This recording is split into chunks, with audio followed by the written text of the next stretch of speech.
So when it comes to tapering, is tapering something that people are familiar with, especially people who are on psychiatric medications? It's not something that's spoken about. You know, the informed consent discussion is not being had with many doctors, unfortunately. For instance, the benzodiazepines. That medication should only be used on a short-term basis. People are on these benzodiazepines for 13 years, 25 years. We need to taper according to what our own bodies can manage. In my experience, the withdrawal symptoms were totally disabling. I went from a functioning member of society to a shivering mess on my bathroom floor. My mom found me in the bathroom unconscious.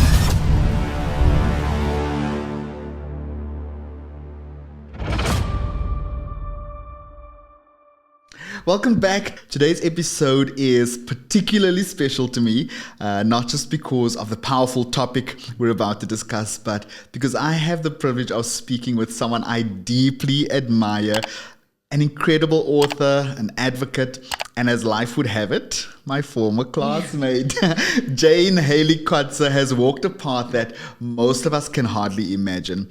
Her journey through the world of psychiatric medication, withdrawal, and recovery has been nothing short of courageous.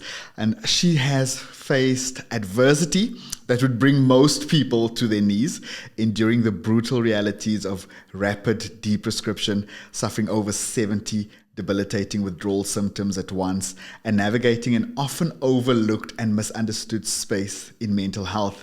But Jane didn't just survive, she turned her struggle into purpose. And so her book, The Tapering Journal, is more than a guide. It's a lifeline for those seeking to safely transition off psychiatric medication. It's a bridge between patients and prescribers and a voice of clarity in a world where far too many have suffered in silence. I've watched Jane's journey from a distance, and I can honestly say that her resilience, her advocacy, and her heart for others have left a lasting impact. She's living proof that even in the darkest moments, there is hope.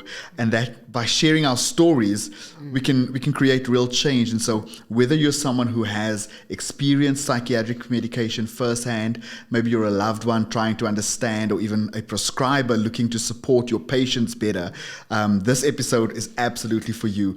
Jane, it's an absolute honor to have you here today. Welcome to the show. Thank you very much, Darren, for having me here. This is surreal. Absolutely. It almost reminds us of when we had to work together on school projects, Even though you often didn't choose to work with me. You had your own clique and I had to just try and get in there. But well done. I'm exceptionally proud of you. As I mentioned in my introduction, I've watched your journey from a distance. And I mean, we were in school together 20 years ago plus. It's just amazing to see what you have overcome and how you've turned that pain and all of that into purpose. And so before we get into the book, let's talk a little bit about your journey, just a little bit. And if you could go back and give advice to yourself at the start of your tapering process, what would you say? The start of my tapering process was a very dark, tricky, murky waters because my psychiatrist rapid tapered me off 5 different drugs simultaneously. And then when the grand mal seizures began and the horrific brain zaps and other debilitating symptoms, she said, no, it's not possible that the drugs are doing that. And if it was, I'm a rare case. And it was all very much blaming me for just cutting me off 5 drugs at the same time and expecting that there would be no repercussions of that. So very early on, in the beginning stages of my journey, I was blaming myself and thinking, okay, what am I doing wrong? I'm fundamentally disordered yet again. It's something that the fault lies with me and I need to try and fix it. And if I'd known early on that it wasn't my fault, it wasn't because there was something wrong with me, it's the result of being cold turkey even off one drug or rapid tapered even off one drug is debilitating and often, it can be lethal for some people as well to be cold turkeyed or rapid tapered off just one drug. And she's blaming me. So if I'd known early on that it's it's not rare, and that other people are also suffering, that I could have had that community early on and not been in that headspace of blaming myself. Yeah. I want us to go back just a little bit, because I remember reading in your book where you spoke about when you got the initial diagnosis, or the various diagnoses. Talk to me about that. How did it get to the point where you were on all of these psychiatric medications? Okay.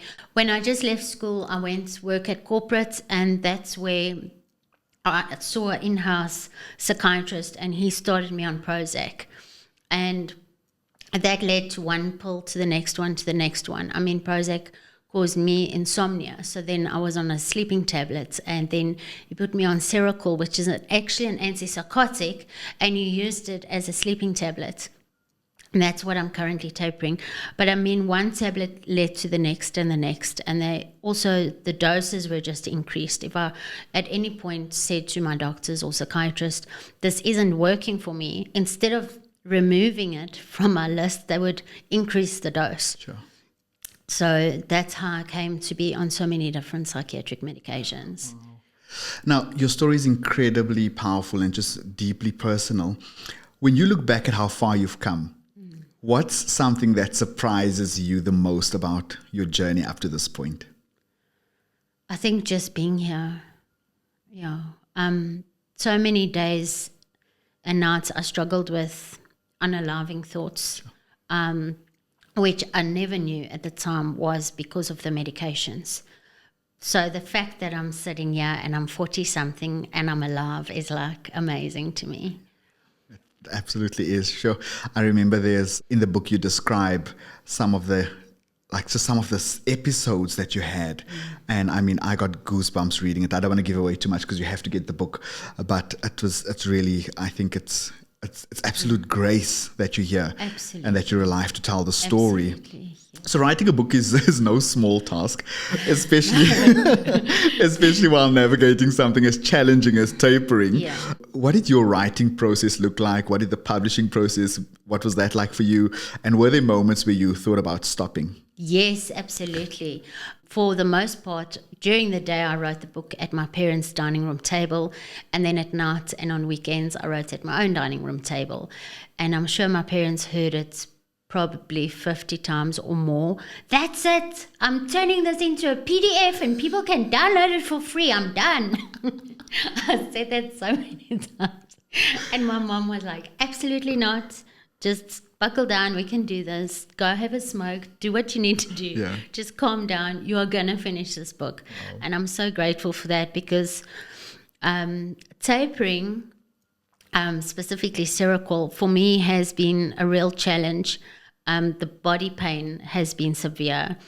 The nausea, vomiting, upset stomach and all of that. You just sit down at the laptop and you've got an idea of what you want to accomplish or what you want to say, and you start, and then you've got to run to the loo, and then you've got the body pain and the dizziness and the stomach ache. So you come back and you like almost forgot that you were busy writing a book. So now you've got to sit there again and try and pick up where you left off. So it was that on a constant basis, which made it very difficult. So I started keeping my phone with me 24/7. Even when I'm running, make sure I've got my phone so that I can send myself a voice note of what I was busy saying. And that's how I kept to pick up where I left off. Wow. Yeah. Now, you've connected with so many people in the global tapering community, yes. Especially with the work that you do. What has been the most eye-opening or impactful conversation that you've had with someone that is going through this journey besides yourself? I don't think there's a specific person or two. It's getting messages on almost a daily basis of people struggling, where their doctors have written them off because they've been injured. And so many people are told the same, that they're a rare case or that they're fundamentally at fault because they're experiencing this withdrawal symptoms. Having been there myself, I know how devastating that can be. And not everybody has the support structure that I had, or even a faith-based system.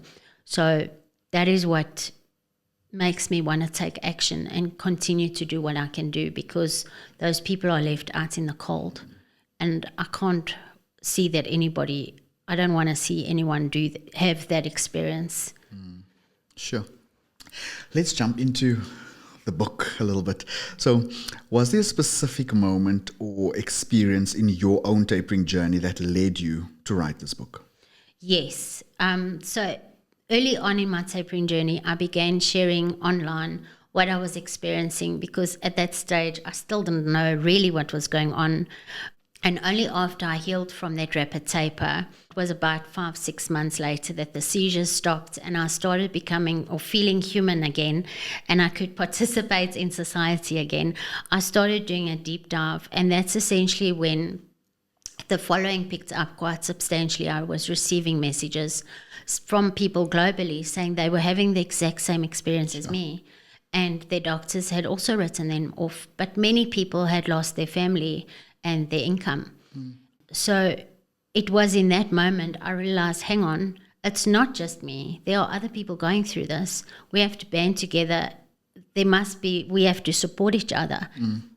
And that is what I still try and do through the different social media platforms. But that is why I decided, let me collate everything into a book form to make people realize the fact this book just exists means they are not alone. Yeah. And why a book? Why not just continue sharing that information on your various platforms?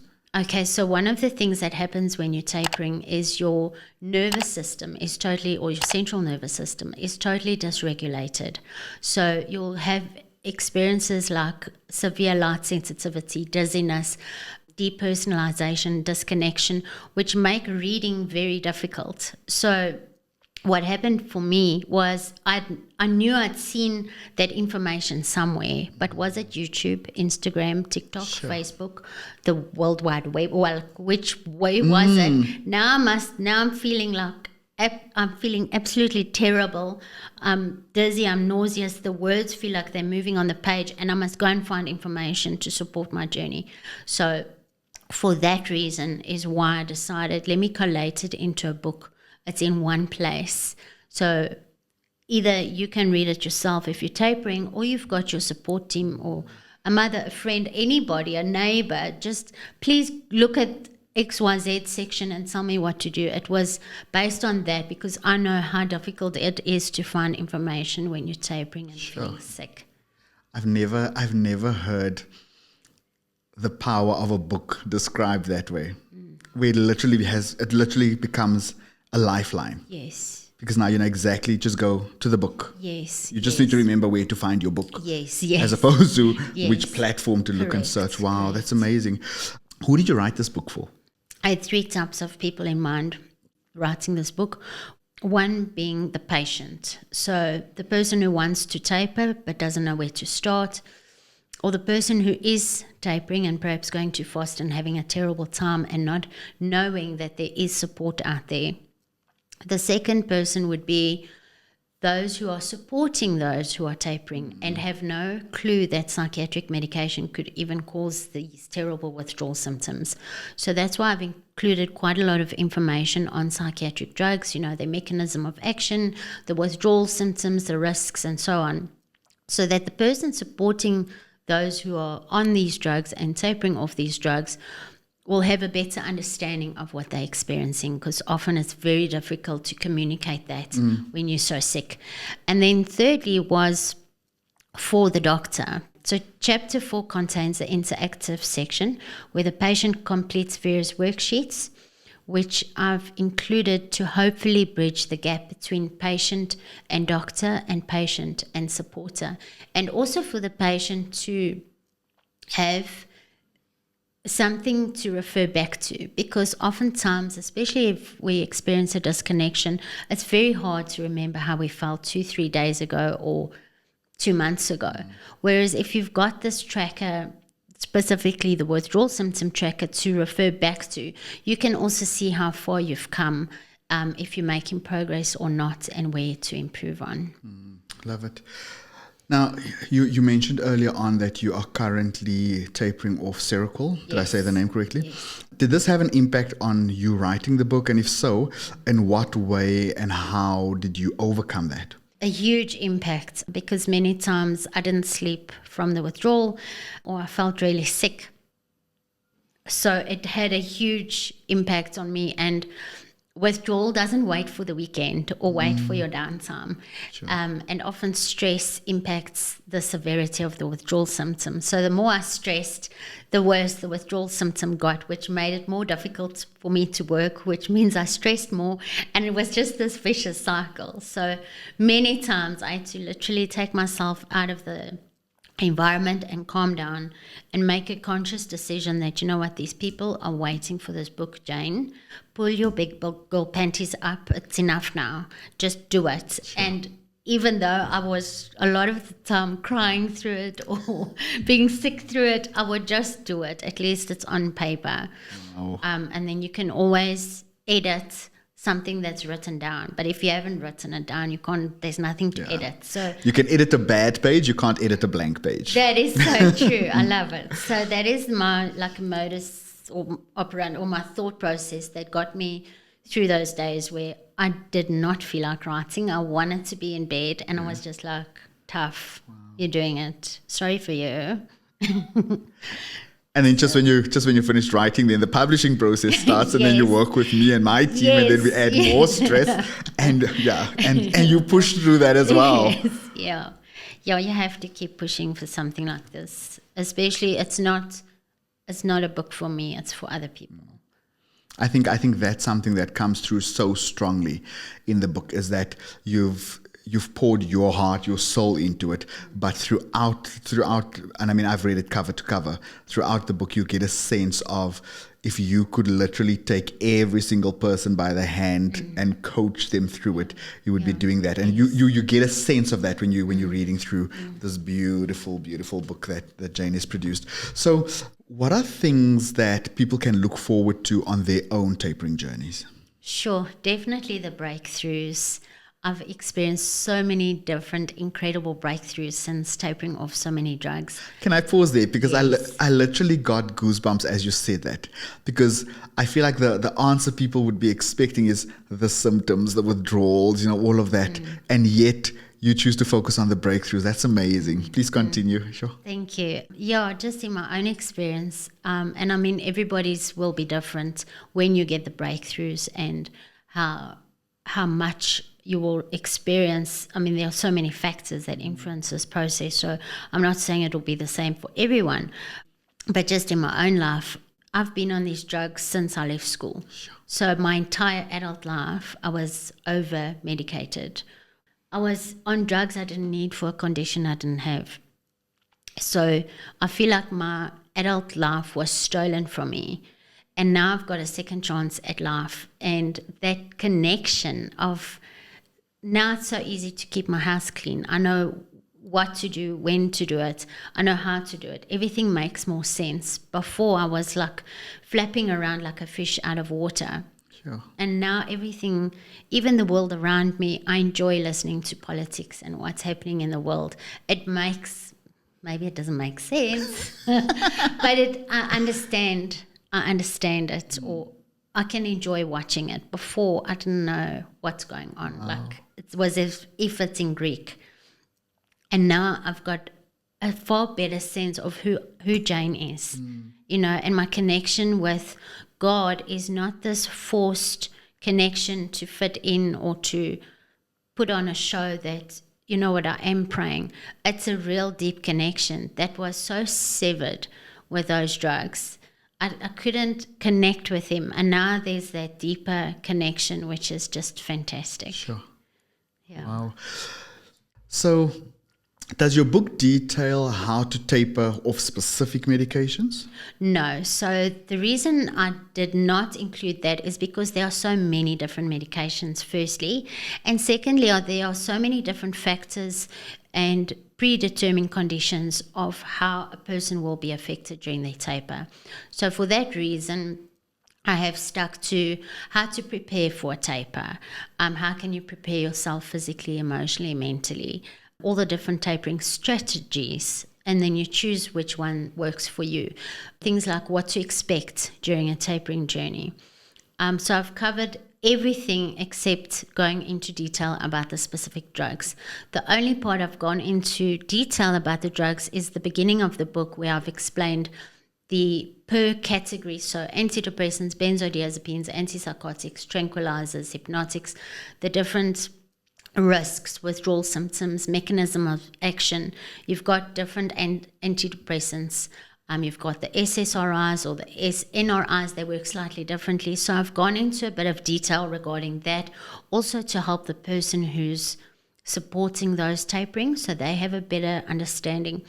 But the book would have been 2 kilometers long if it was going to cover every book for every patient. Sure. So what are... Every drug for every patient. Okay, not medication. I said every book. Oh. So what are the most important pieces of advice you would give to someone considering taping off psychiatric drugs? To listen to your own body. Definitely. There's not a one-size-fits-all tapering method for everybody. And there are also factors like if you've tried to come off psychiatric drugs previously and you've gone too quickly, your body remembers that. So above everything else, do your own research and listen to your own body, because your body will tell you when it's safe to reduce again. Okay, so besides going at the rate the person's own body can manage, what is the single most important factor of tapering? I would say mindset, because if you believe you can or you can't, you're right on both. Early on in my tapering journey, I decided to take myself off all the bipolar groups, the ADHD groups, OCD groups, all these groups that normalize and almost make fun of the different disorders. By groups, you mean what? Like online communities? Yeah, Facebook groups or on Instagram or whatever. And early on, I decided I'm going to align myself with what is God's will for my life, because up until now, it was a mess. Sure. So I took myself off all of those groups, and I watched how my identity changed completely, because when I identified as bipolar, that was an excuse for everything. And I almost became the disease or disorder. So I'd find myself having those characteristics. Whereas when I began tapering, I took myself off that and I just lived in the identity, in God's identity for me, which has been enormous for me. And the mindset is I refuse to go along with the conversations. There are conversations in the tapering group where people will say things like, people like us never heal, or people like us with brain damage. And those are words I refuse to have in my vocabulary. I'm very much looking on the positive side. It doesn't mean that I don't. The symptoms are there. The You're not in injury, denial about it. Yeah. Yes, I'm not in denial of it. The injury is there, but I refuse to call it damage. Because for me, damage is maybe unhealable, treatable, whereas an injury can heal over time. Wow.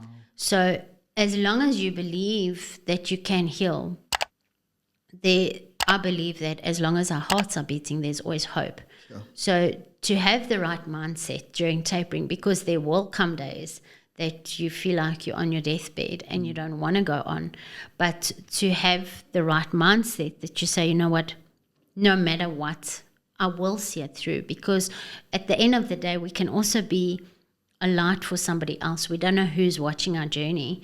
So if we can inspire somebody without even saying a thing, but just keeping going, I think that's a remarkable thing. Sure. You speak so powerfully about mindset. Are there other factors? So, like, what role does things like exercise or diet or mindfulness or huge. Holistic approaches, how does that affect the journey as well? Yes, most definitely. That's a huge part of how successful or unsuccessful your journey will be.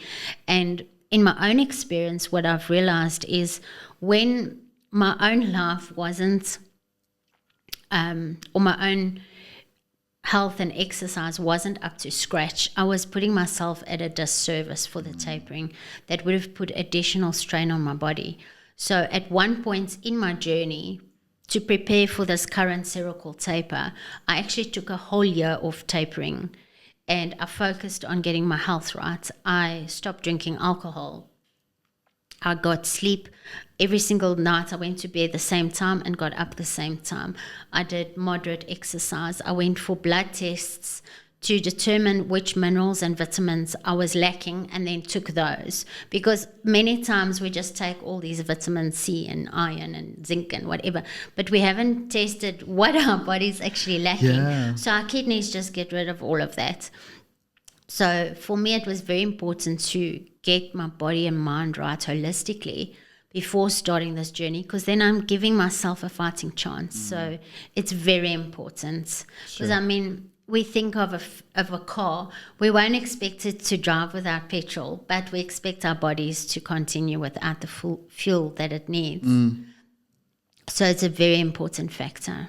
And I think what I like is it's something that you continue to do. I mean, I think about, I'm like, Jane, I've got your books ready. She's like, I've got painting at this time. You can come after painting. I've got dancing at that time. so I'm like, okay. So I think I also like the fact that you practice what you preach. Yes. You know what I'm saying? And so it's not just theory, it's a lifestyle that you've adopted. Yes. And so I think even just people in the tapering community that look to you, that aspire to walk the journey that you've walked, I think you absolutely epitomize practicing what you preach. It's coming from a place of experience. So what do you say to someone who's feeling a little bit overwhelmed or scared about starting the tapering process? Because I can imagine that the start is probably the hardest. Yes. And that is totally natural. It's very normal to be scared of something new, especially something that there isn't that much information about, or it's not very well known to those who are not in the tapering community. But the key is to not allow that fear to stop you. And the way that I overcame that fear, because trust me, I had big fear for especially the Seroquel taper, because it's an antipsychotic. There is that risk of akathisia if you taper too quickly. So the way I overcame my own fears were to learn as much information about tapering and Seroquel as possible. Once I armed myself with knowledge, that fear diminished drastically. So it's very much a case, again, it goes back to mindset, choosing to not let that fear stop you, but knowing enough to start your journey responsibly is very, very important. Sure. So what messages do you have, or what messages do you hope readers will gain from your book? Overall, that people, if we can get back to listening to our bodies, that is so important, because psychiatry has taught us to fear our emotions. The moment we are sad for an extended period of time, we go and get an antidepressant. We're on sleeping tablets because we can't sleep, instead of figuring out what is the messages our body is telling us. There's a reason we're experiencing anxiety. Is it a bad environment? Is it vitamins and minerals lacking? Is it your gut microbiome is out of sync? There are lots of reasons why we could be anxious or depressed. Those need to be addressed. So overall, I hope people will see that they are not alone in their journey. And as long as their hearts are beating, there is always hope. And I don't want too many people feel like there isn't hope and then they end their journey prematurely. And I really hope this book and the community at large will help prevent that. So when it comes to tapering, is tapering something that people are familiar with, especially people who are on psychiatric medications? Are they familiar with tapering? Do they know that there is this option to get off this medication? Generally, no. It's not something that's spoken about. The informed consent discussion is not being had with many doctors, unfortunately. And for instance, the benzodiazepines, that medication should only be used on a short-term basis. It even says so in the patient information leaflet from the manufacturer, where it states this is used for 3 or 4 weeks, or maximum 6 to 8 weeks, including the tapering process. But that conversation is never had. The people are on these benzodiazepines for 13 years, 25 years. Non-stop. My experience as an example, I was on it for 25 years. I mean, it states in the pamphlet, like 8 weeks. I mean, how do you compare the two? How do you justify that? Yeah. the discussion has not been had, although it is gaining traction and more people are speaking about it now.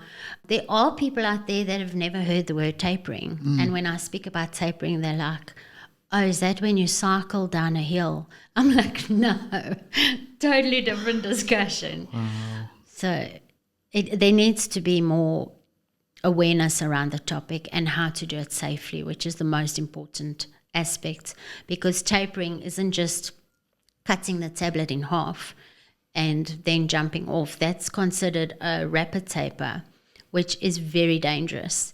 That is where a lot of the injuries occur. And then you've got something called protracted withdrawal, which people experience the severe withdrawal symptoms for years and years at a time. So they are totally incapacitated, unable to work. There's a lot of grief in that space.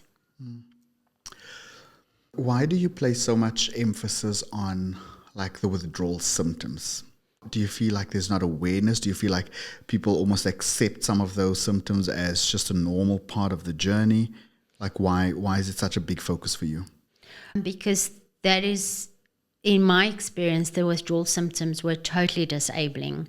I went from a functioning member of society, working every day, involved in my community, and to a shivering mess on my bathroom floor. My mom found me in the bathroom unconscious. I live alone, so she wondered why I hadn't been wherever I was supposed to be that day, and came and found me there unconscious. So if it wasn't for her coming at that time, what could the outcome have been? I don't know. So it's very important that people are aware of what the withdrawal symptoms could be. We need to taper according to what our own bodies can manage. There isn't a one-size-fits-all, and people need to not go according to everything they read on the internet and presume that just because them and their friend have been on the same medication for the same amount of years doesn't mean they will have the same experience. So again, it comes back to listening to your body and being very aware. If your body is suffering and you're having extreme withdrawal symptoms, that's an indication that you're going too quickly. Sure. All right, so now your book is out in the world, helping people. What was it like for you holding that first physical copy in your hand, the first time? Darren, I'm still speechless, and I still don't recognize that I'm an author. It's very surreal. It's something I dreamt about and worked hard at for many years. So to see it here in its realness is, I don't have a word. Sorry, I'm the author with no words. The speechless author. Oh, there's a nice book title. Yeah. So what are your final thoughts, final words to anybody watching this episode? It could be somebody who's maybe thinking about tapering, or somebody supporting someone who's on a tapering journey, perhaps a prescriber. Final words from you to them. Go at the rate your own body can manage, and keep your mind, or keep your eye on the goal and your mindset correct, and you'll be fine. The only way that I got through this entire tapering journey of so many different drugs was relying on my creator, because too many times I was very weak and he was strong. So that's my closing thoughts. Beautiful. Your favorite quote, a quote that you live by, a quote that pulls you out of bed on the hard days, a quote that keeps you going. What is the first one that comes to mind for you? Sure, Darren. And I know the book is filled with quotes by people we know, quotes by people we don't know. But I love, one of the things that's really beautiful about the book is that, especially on the journaling pages, is that there's so many quotes that you developed yourself, and I can see that they were from the depths of your soul, A quote that comes to mind that is very specific to tapering and any other challenges in life goes something along the lines of, life or tapering or whatever it is like the cha-cha, where it's one step forward and two steps back. But it's all part of the dance. Wow. Just keep going. Beautiful. Ah, Jane, keep dancing. I'm exceptionally proud of you. I mentioned it at the beginning, but watching your journey is special, and I think you know this, but you are doing meaningful work. You are doing real meaningful, real impactful work in society. And I just thank God for the fact that you're here, for the purpose that you have, for the passion that you have, and for your desire to see other people better. And I think the thing that stands out most for me, and you've said it so many times and even in this interview, is that while our hearts are still beating, there's still hope. Absolutely. And so on that note, I wish you great success on your author journey. Thank you very, very much, Darren. I appreciate it. And thank you for having me here. Awesome. That's a wrap. Good job. Thank you, Darren. You did so well, man. Thank you.